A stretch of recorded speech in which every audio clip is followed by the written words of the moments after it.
All right, good evening, everybody. Welcome. I'm Darah Bonham, Principal at Albemarle High School, if you don't know who I am. This is an opportunity for us to meet as a community. We've held now, I think this is our third community forum in the evening. I think our first one was in October. And just to get a chance to listen to families, we typically start off with a little presentation about just things that are going on within the school. The focus of a lot of these meetings have been, the 3 times we've held them, just about safety and just about supporting students, things of that nature. And I think that's always on the forefront of all of our minds as we're going through this each and every day in the work we do with children. So this is just another opportunity to open this up.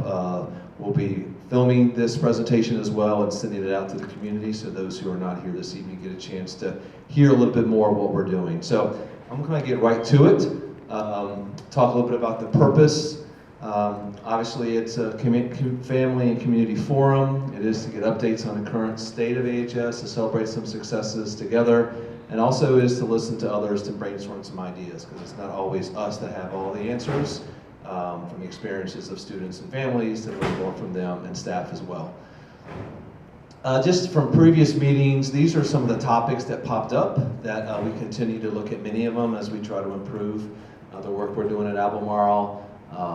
The bathroom use and safety, use of either be tobacco products or drugs or things of that nature in high schools, teacher retention and support, security of doors, physical altercations, homework policy and grading, student support, communication transparency, use of student language, conflict resolution. So those are things that have popped up, and many of those will be addressed here this evening as we go through.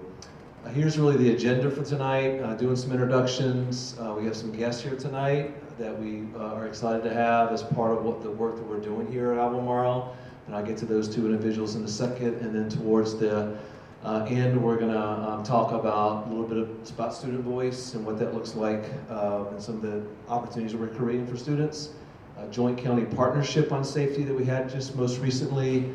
ALICE training, which is part of new training that's going on currently through the rest of this year and starting into the fall for our staffs at all our schools in the county. A little update on the altercations. I know that comes up about physical altercations. What's that look like?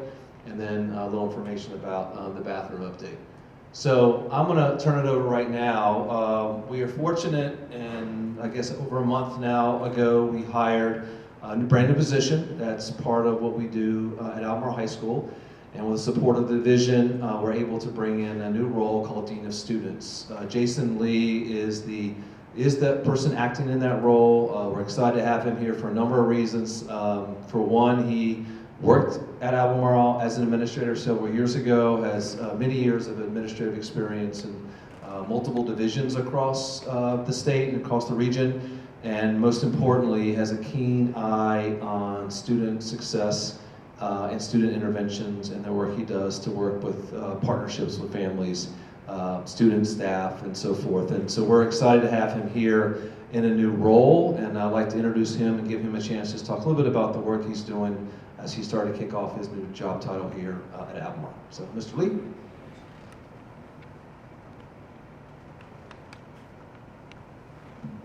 Thank you, sir, for this opportunity. Definitely is a pleasure to be back at Albemarle High School in this newly found role. And as a returning administrator to a team that I'm so happy to be a part of, it's really pleasing to see a lot of the work that has gone on even in the absence since I've left and returned. So just excited to be a part, another layer of the work that's already being done.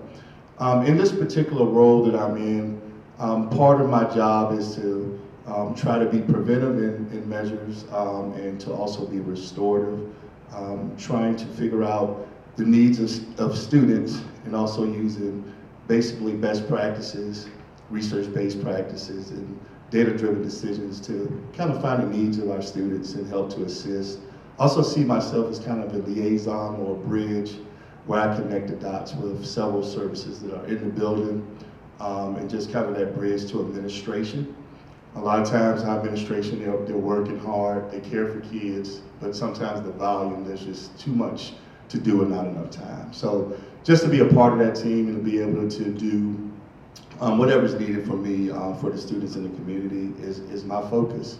Some of the work that I've already started is working closely with Miss Benedict, and she'll be up a little later, but working with her with steps, students that are in STEP, you know, just collaborating with her just to make sure that the needs of the students are being met there, academically, socially, emotionally, whatever way, just the whole child, making sure that we keep them connected and not disenfranchised from their school community. So a lot of work with her, especially with the mediation as well, she'll speak to that.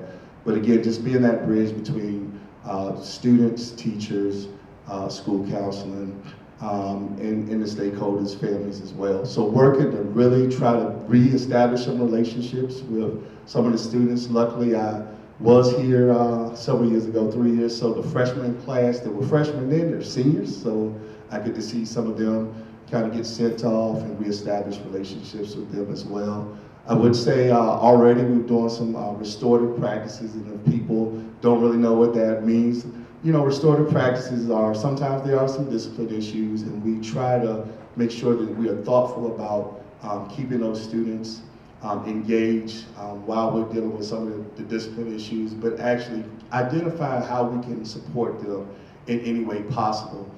We've had several what we call restorative circles, were really personable experiences for the families and the stakeholders, where we were able to sit down and get close with one another and really hear the needs from the families and the students, and be able to provide them a supportive group of individuals. Again, full scale.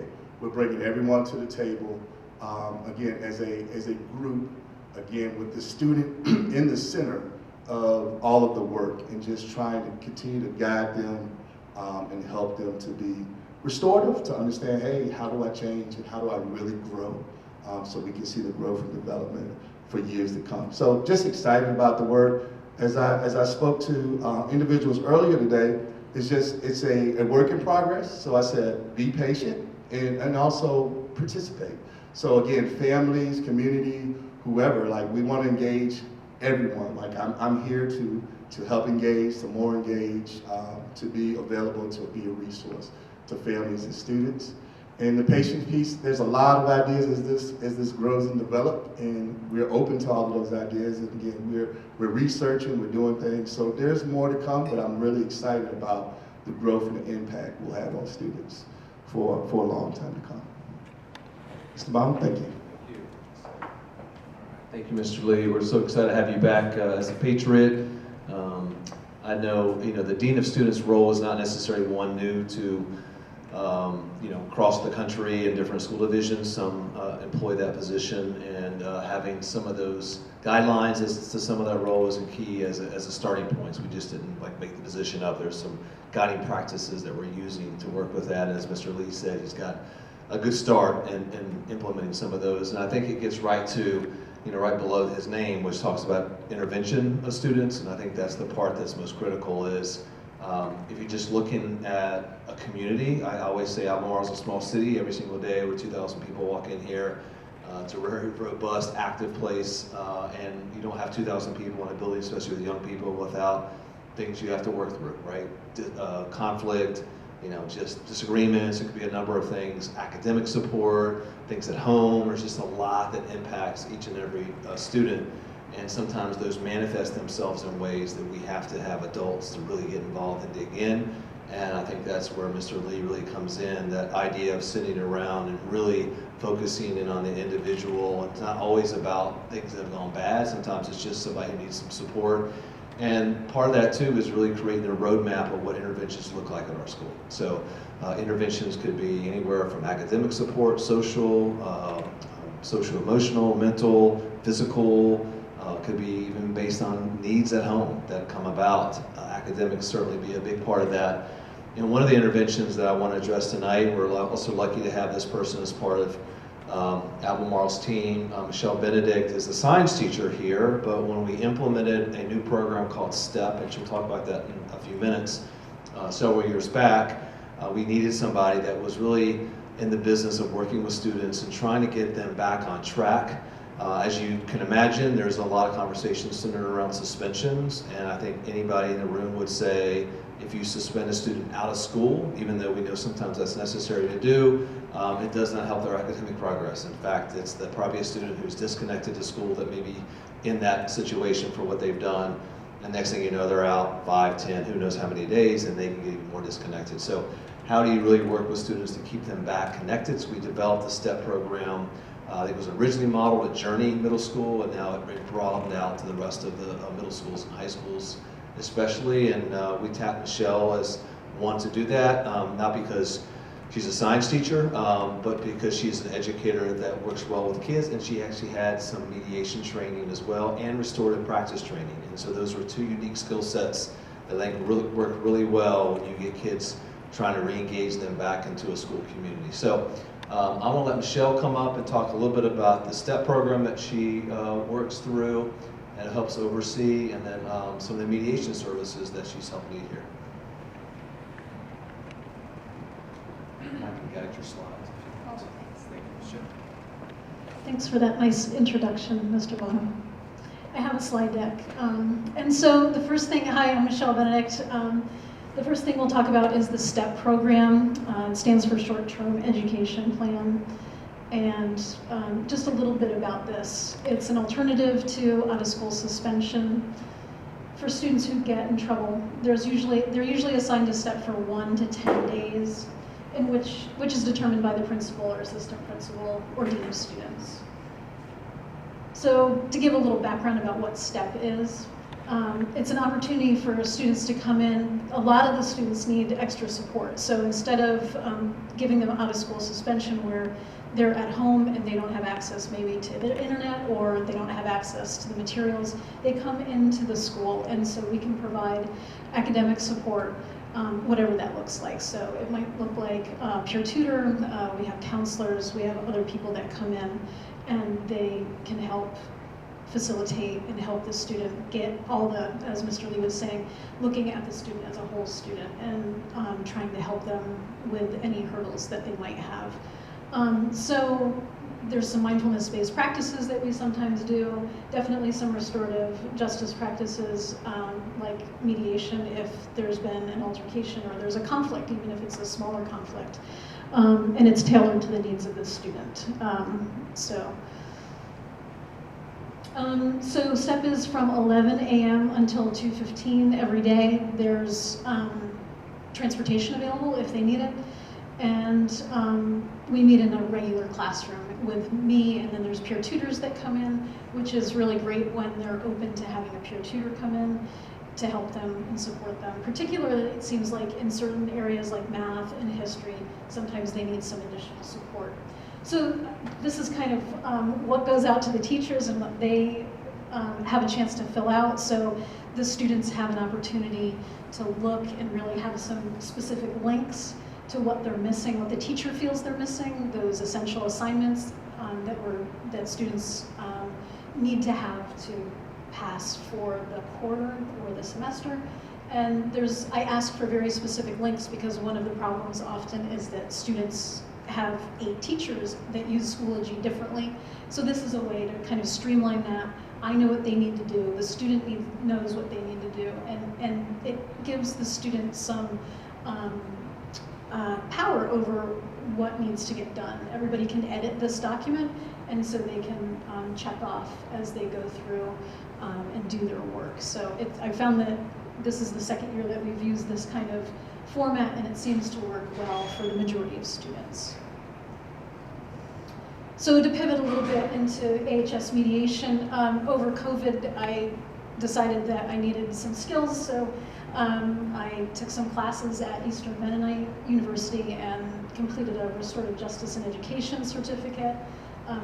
Actually in the spring I finished that up. And so one of the areas that I felt really was a good fit here at Albemarle was mediation, because Mr. Bonham was open to this idea, and it really is a way for students to talk about conflict, and not just students, faculty, and even if it's a small conflict, it could be something that happened in class that is really bothering someone and they need to talk about it instead of only having maybe the only thing that they know how to do is fight. This gives them some tools as far as we sit. There's different ways that we do mediation, but there's some different tools that they learn through this process. And so this is the mediation flow chart as far as what can happen. And so the conflict starts in the upper left-hand corner with the conflict, and then moving across and then down. So I'll just let you read it for a moment. So when you look down here at the bottom after the pre-conference, that's what has to be done with each student or faculty member, whoever's involved. This pre-conference just allows us to hear what the conflict is from that person's perspective. And so it's very helpful in understanding that. And then from there, they get to choose what they want to do. They can leave it alone. They can do this thing called shuttle mediation, where it's kind of like writing notes back and forth. We usually do it on the computer, and so we can bring that note from one person to the other, and then they can write back and forth until they feel like they've communicated and the conflict is resolved.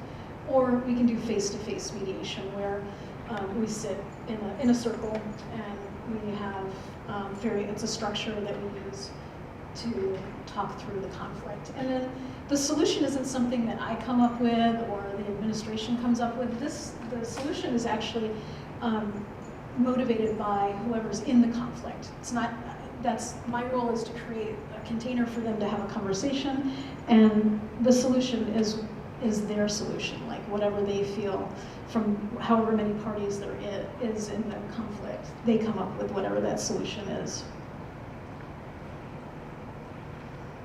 So currently there are 5 faculty and staff members that have completed a 4-part series with Bob Garrity, who's a mediator here in Albemarle County. And there are 11 more faculty members that are going through the training.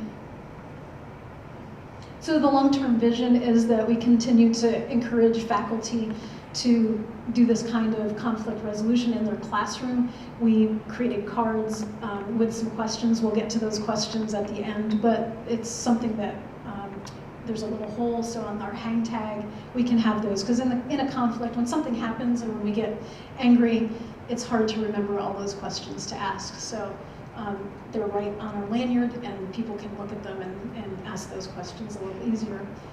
The majority of teachers using restorative practices when a conflict occurs in their classroom. So they continue to have a healthy classroom. The research shows that we need to have classrooms where kids feel comfortable in making leaps and gains and feel confident and safe, and this is one way to do that. And the end goal is to train some students to be mediators. And there would be adult present, but it also gives students an opportunity to be leaders as well. So these are some of the restorative questions that the teachers have on those hang tags on their lanyards.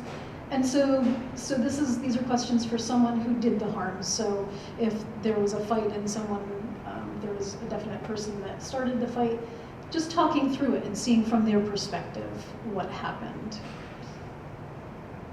And then these questions are for someone who was harmed. And so they're very similar, but they kind of get at how the person's feeling and even come up with some resolutions, which I think is great when they start to thinking about what they need to feel better about the situation and how they can feel like the relationship has been made right. So. A restorative chat between student and teachers. So, oftentimes something will happen and teachers need some questions to be able to ask and find out what the student was thinking at the time. And these are just some guiding principles and questions that teachers can ask. Thanks.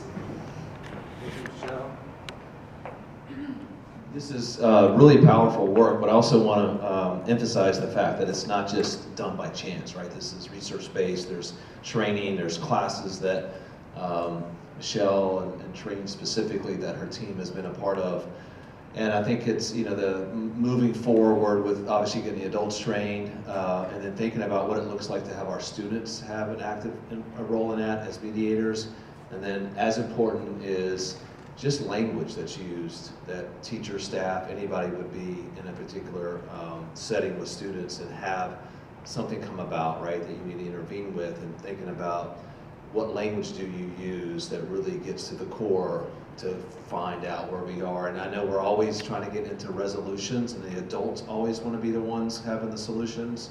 And I think trying to figure out, sometimes those resolutions we may think are best, but it's not what they want, right? And it doesn't work because it's not driven by the student. So I love that question. It just says, how do we make it right? Okay, if you're a victim, how can this maybe be right? If you're a perpetrator, whatever that happens to be, how do we make it right? And what are things we can do to get back a sense of support in our community? Our community is in many different ways. The community can be, what our kids eat in the cafeteria. Community could be third period algebra. Community could be a whole school. It could be a bus, right? Community is defined different ways in terms of what students are a part of. So just getting a chance to create more opportunities in that community and just seeing how this work moves forward. So we're encouraged. Michelle's leadership is amazing to get this going. And really thinking about, again, how it branches out through the school, and having students at some point saying, hey, we've had this already happen a little bit.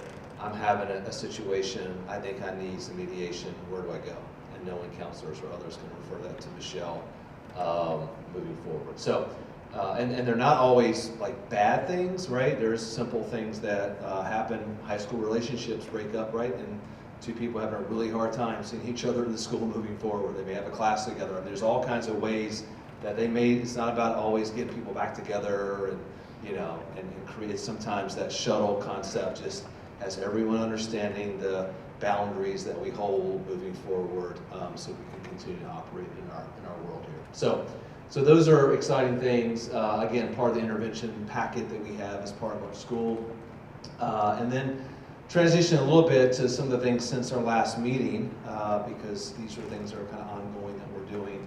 The first thing I want to show you is a video that we have from a group of students that we started bringing together to really talk about just their experiences at the school, things that we really want to talk or hear from them to talk about in terms of where they are. And we were very purposeful at looking at some of our affinity groups. So we looked at our Black Student Union, our Latinx, our Pacific Islanders and Asian Americans, and then our Afghan community representatives came together. They have clubs here that they meet on a regular basis, and we brought some of their officers together because we wanted to give them a chance to talk. So we were fortunate enough in one of these sessions to film a little bit of the work they did from one of our county supporters, and I want to show you a little bit what that looks like.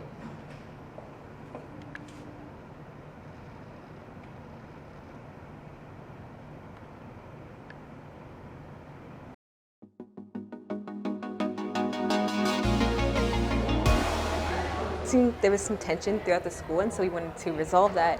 So originally the Black Student Union and Latinx started meeting, and we loved it, and it was so beneficial, so we wanted to invite other groups, and we probably have 4 different groups right now, so just inviting more and more people to join that kind of represents our school. We've just had a chance to have sessions with students that come from different backgrounds. Some of them are very specific to clubs that are here that represent different groups, and they could be related to different backgrounds, cultures, religions, things of that nature.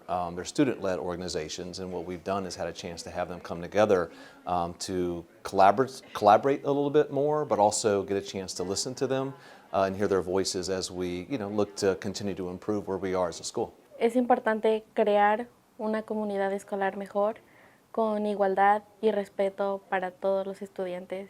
Just understand each other better, communicating through, it's just such a large school, so we have a lot going on, but sharing that message just becomes such a part of getting over the hill. But just really learning about each other so we can better understand, and the word we focus on today is allyship, so learning about each other's experiences and how we can support that way. It's important so that we can all understand each other better and make a more tight-knit student community here at Albemarle. There's so much negative media, and that's what we talked about, I think, at the first meeting. like where is the positivity of there's so many amazing things that go on here day to day that just don't get shared. So we want every one of our students to feel like this is their home.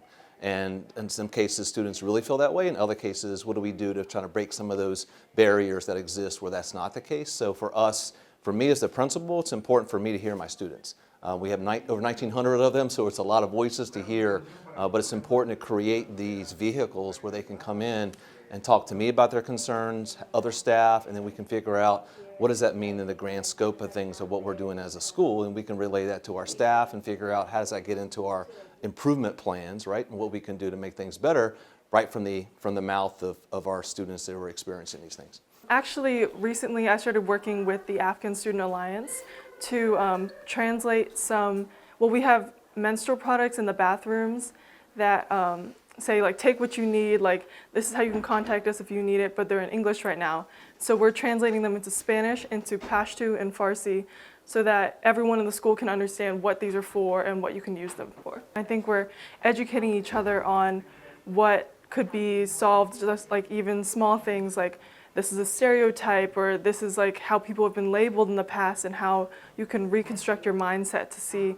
like what you could be doing different to understand these people as best they could. So there's always, I hate to say in our society, stereotypes that are carved out about different groups or different people, and the key to breaking some of that is getting to understand people, right, and getting to share. So I think that's a really big one there, is because students can be in their social areas, their pockets during lunch or whatever, and so how do we purposefully make it so that students can better understand each other and also feel more comfortable in terms of their interaction with really all students. Es importante que conozcamos los problemas que existen en la escuela para así poder ayudarlos y poder mejorar esta escuela. Entonces con esto yo pienso que habrá un cambio, que podemos hablar todos y concientizar lo que está pasando.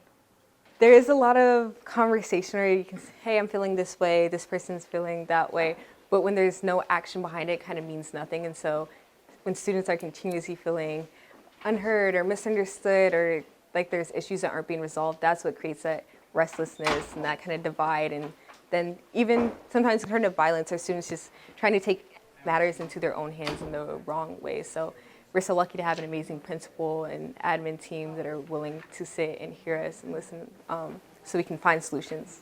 So without that, there is no solution. It's just kind of conversation.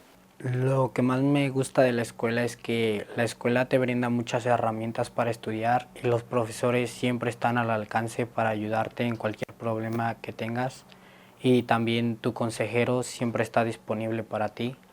Y el problema que principalmente queremos resolver es el racismo hacia las comunidades como la afrolatina, la hispana y las otras comunidades que son igual de importantes que las nuestras, y queremos mostrar que no somos lo que la gente dice y queremos mostrar nuestra mejor versión de nosotros. I think we always want to be reminded that we're here to understand the experiences of our students, right? And that experience can be what happens in the classroom, it could be happens when on a bus, it could be happens, in the halls, all those types of things. So I think it's fascinating to hear, in many cases, a lot of the positive things that come from their experiences being in the school, which is great because we need to continue celebrating that. And then just thinking about, all right, what are some areas that we can continue to get better at and make sure we're addressing as a school, because we're obviously always in that constant continuous improvement model. Albemarle is like a really diverse student body, and I wouldn't want to go anywhere else because I love having to meet so many different people who have so many different backgrounds, and I feel like I learn something new every day. Finding that fire in different cultures and different students and seeing, oh, like I didn't know that you can relate in this way. That's just kept me grounded. I think that makes students feel less lonely. Like there are 2,000 people here, but there are so many students that just feel disconnected. And so this has been such an amazing way to connect. And I can't wait to share events with the larger student body and see what the reaction's like. We have ninth graders all the way to seniors, and one of the things they've mentioned is as this gets started and starts to become hopefully systemic as part of what we do, is how do we then, for the seniors, pass that on to the younger students to get them involved, so this becomes not just a one and done, it becomes a part of who we are. And again, it goes back to understanding voice from our kids. That's what we need to always be willing to do from all of our kids.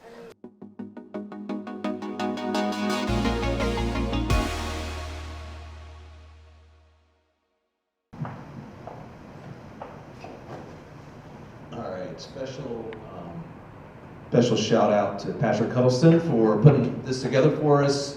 We even have one of our students, Kanika, here today that was a part, has been a part of those conversations the last few times that we've met, and you know, it's just powerful, right, when you hear from students and to continue to have that opportunity to listen to them and open it up more, right? We're looking at adding more students to the group and really looking at some purposeful activities and events. They've talked about doing some podcasting. They'll create themselves to put that out, to just talk about topics and have a diverse sense of view from what the topic happens to be to share. So it's very cool, very powerful. Appreciate it. Just, you know, it's kind of just makes you just proud, right, when you hear from students and what they do and the work they're doing, because they are the reason we're here.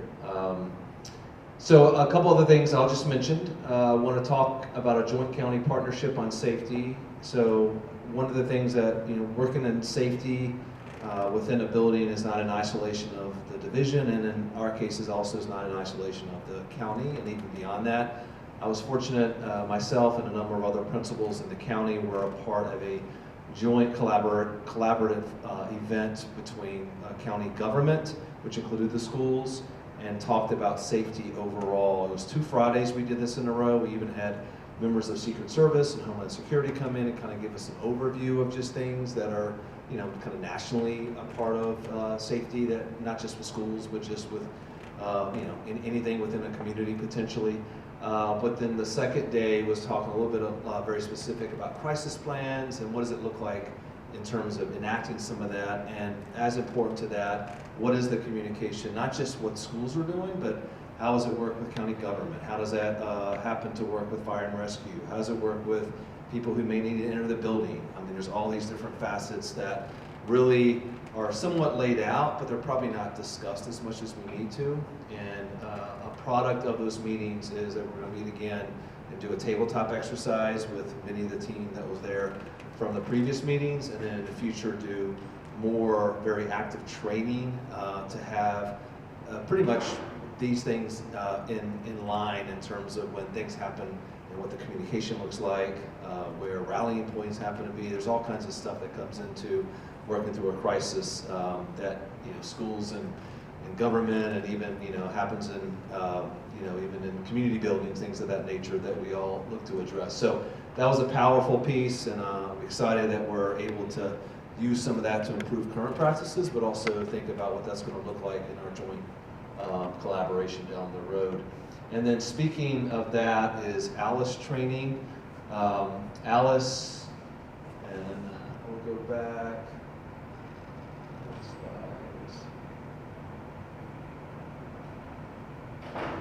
There it is. I know I put the acronym in somewhere. I don't want to misrepresent what Alice stood for. Alert, lockdown, inform, counter, and evacuate. So Alice is I would say nationally known, maybe beyond the U.S. who does this, but I know at least within the U.S., many school systems, it's not just secondary, it can be post-secondary, utilize this system. And Alice training really is designed for looking at ways in which you deal with a situation, especially if you have something that's active and immediate that you have to handle. We all have practices, like I mentioned before, in our crisis manuals that look at what do we do in that moment in time. And some of those are traditional things that look like lockdown drills and so forth. But Alice starts to provide, and some of this is research-based from things that have happened, you know, over the course of the past few decades, that give a little bit better guidance to what staff can do in relation, and students, to something that may happen within a building. And it starts to talk about different ways in which you can react to the specifics of what may be happening in your building. So there's some evacuation plans that you can put into place. There's things that, while you have lockdowns, you can look at some barricading pieces, and you can look at some counter to the threat that may happen to come as well. So I just kind of give you an overview of it. The reality of it is all of the administrators, most of them have been trained within the county. They've done the 2-day part, all-day training. to then be trainers. And then what they will do is give basically about 2 to 3 hours worth of training to all of our staff members. Most of that will be rolled out in the summer and the fall. There will be some pieces that will be put forth to our staffs across the division, really, between now and the end of the school year, as we can help implement some of this before the end of the school year. So that's a piece that is coming down the pike, and it's going to be fully implemented by next school year. And then just 2 other things. I'll hit the bathroom piece first. Every time I have a conversation about safety, people want to bring up things about bathrooms because everyone wants to know about bathrooms and so forth. I have done 2 things. I mentioned this at our last safety meeting, is trying to pull some best practices that come into play when it comes to use of bathrooms, when it comes to things like vaping, right? We all know vaping is a national trend in uptick with use. Number one, electronic cigarettes are, within the last 5 to 7 years, more prominent than ever. And they're all marketed to kids. You can walk down the street and find a vape shop, right, that unfortunately looks like it sells to, not that they sell to kids specifically, but the marketing of the packaging and so forth targets kids, and the use is up. So a lot of people, have talked for a period of time, even at Albemarle, certainly about bathrooms and going in and finding students that are vaping and so forth. So we've done a couple of things. One is we've put some voluntary stations up very purposely outside our bathrooms to help monitor a little bit better inside.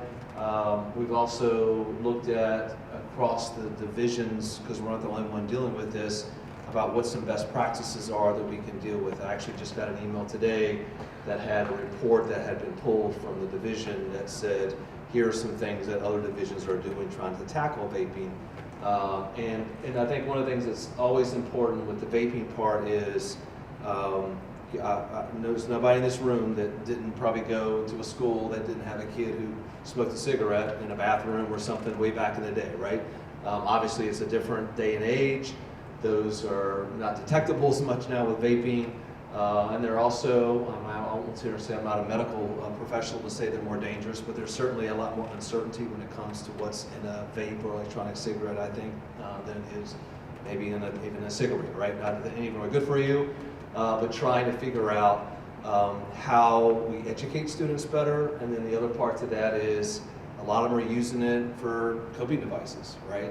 Coping mechanisms, and how do we really work with things like Region 10 through Teen Intervene and some other programs to try to get students, if they're relying on that for whatever reason, because they just can't stop, or they don't know how to stop, or this is just something that's become a routine for them, how do we get them to, right? How do we get them support? So I think those are just as critical, as well as making sure they're not doing it and catching them and things of that nature. So all that kind of tied in together. And then the last piece about bathrooms is Dr. Haas has referenced the redoing of, as a priority, the reconstruction of some of our bathrooms here at the school. So we have been going through these iterations of reconstructing bathrooms. We have a primary area that's down the main hallway that has just a general large men's and women's bathroom on the upstairs and downstairs floor.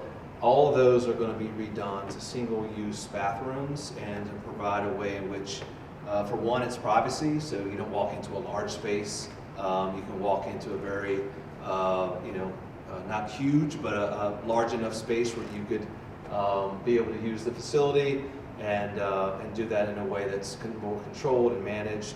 Does give privacy, and hopefully will give that sense of safety for somebody who's obviously using them for all the right reasons. So that design is in the works now, hopefully be finalized here soon, with construction that will start here in the upcoming months when school is out. And then lastly, I'm going to fast forward back through to the altercation update. That was the student voice I talked about. So I keep throwing this up there because I want this to be a part of the conversation, because people will talk about what does it mean for altercations that may happen in the school. And I always will say one altercation is one altercation too many, okay? But this is data that shows through the course of the last since 2017-18, the number of physical altercations that have happened at Albemarle High School throughout the course of the entire year. And so you can see the numbers. And one of the things that I try to be transparent is that, and unfortunately, when one happens, it can be filmed, it can be put out to who knows where. There are even social media accounts that are just designed to capture fights that happen with young people or in schools, and all that gets a lot of play, unfortunately, by young people, because that's sometimes what they're tuned into. And then sometimes the narrative is that, oh my gosh, we have so many fights in the school, what's going on? Again, one fight's too many, we want to prevent them. Some of those things we talked about today are very purposeful in doing that. But you can see some of the data for yourself, and then just for this year alone, you can see that we've had 27 for the year. We're more than halfway through the school year, but you also see a trend in terms of the first part of the year having more. We had as many as 20 the first 2 months, and then since then it's been a fairly rapid decline. So we continue to preach all the things that we do to students all the time about their proper behavior, what they need to do, and understanding what comes from taking a part of that, and again, most importantly, how do you intervene before these things get to that point? So I think that's a lot, again, what you've heard today. So I just share that with you because I think it's important to continue that in front of you. I'm very transparent about looking at the numbers because data doesn't lie. It does share with you where you are moving forward, and as we keep going through February and so forth, I'll keep updating that as we go forward. So, all right. So, part of our goal really is to share out and listen to folks, and we'll get a chance to listen to some of your thoughts this evening. I'll just wrap up by saying that we have to be a partner, community partner together in all this. Obviously, one of the things that we can always do is be mindful, if we're parents of our children, knowing what's going on, and if you hear something that just doesn't feel right, to alert somebody. We have great systems in place, like anonymous alert systems, that allow you to report that anonymously if you want, and be able to communicate things out that maybe we need to be aware of. The last part there is to volunteer, looking at just ways in which to get parents back, community members back in the building. We have a lot of students who could always use a little extra assistance. Some of it's tutoring, some of it's just different ways in which, maybe it's mentoring, ways in which you can connect with our students. So we're always looking to find ways to do that. So I will end there, and then we'll get a chance to see if any of you have things you'd like to contribute or talk about from what you heard today, or anything you want to bring to the table this evening.